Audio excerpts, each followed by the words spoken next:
What if a single card was so powerful that it had to be completely banned from the game? In Yu-Gi-Oh!, some cards were simply too broken to exist.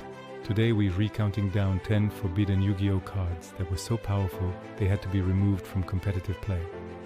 Welcome to PokéDuelSaga, where we explore legendary anime battles, powerful cards, and iconic moments from the worlds of anime and gaming. In today's video, we're diving into some of the most overpowered cards ever printed in Yu-Gi-Oh! History. These cards were so strong that they ended up on the forbidden list, meaning you can't use them in official tournaments. We start with one of the most famous cards ever, Pot of Greed. Its effect is incredibly simple. Draw 2 cards.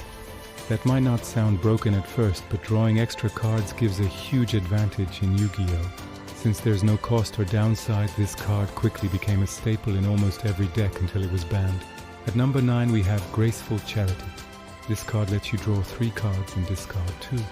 While discarding might sound like a drawback, many decks actually benefit from sending cards to the graveyard.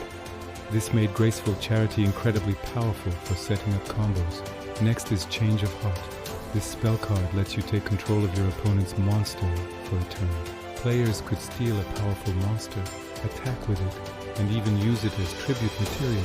It created massive swings in momentum during duels. Coming in at number 7 is Imperial Order. This trap card negates all spell cards on the field. Since spells are extremely important in Yu-Gi-Oh!, shutting them down completely could cripple your opponent's strategy. At number 6 we have Last Turn. This card creates a special duel situation where both players choose one monster and battle to determine the winner. Because of strange rulings and game-breaking combos, this card caused so many problems that it was eventually forbidden. At number 5 is Delinquent Duo. This card forces your opponent to discard 2 cards from their hand. Early hand destruction can completely ruin an opponent's strategy, which made Delinquent Duo extremely frustrating to play against.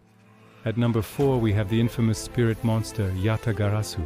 When it deals damage, your opponent cannot draw cards on their next turn. Combined with certain strategies, players could lock their opponent out of the game entirely, something known as the Yata lock. At number 3 is Harpy's Feather Duster. This spell card simply destroys all spell and trap cards your opponent controls. It's incredibly powerful because it clears the entire back row with a single card. At number 2 we have Painful Choice. This card lets you pick 5 cards from your deck, then your opponent chooses one for your hand while the rest go to the graveyard. For many decks, this was basically a combo starter that set up your entire strategy instantly. And finally, number 1 goes to Chaos Emperor Dragon, Envoy of the End. This legendary monster had an effect that could destroy all cards on the field and in both players' hands, then deal damage for every card destroyed. The result was often an instant win, which made Chaos Emperor Dragon one of the most feared cards in Yu-Gi-Oh! History. So those were 10 Yu-Gi-Oh! Cards that were so powerful they ended up forbidden. Which banned card do you think was the most broken? Let us know in the comments and subscribe to PokéDuelSaga for more content about Yu-Gi-Oh!, Pokemon, and anime battles.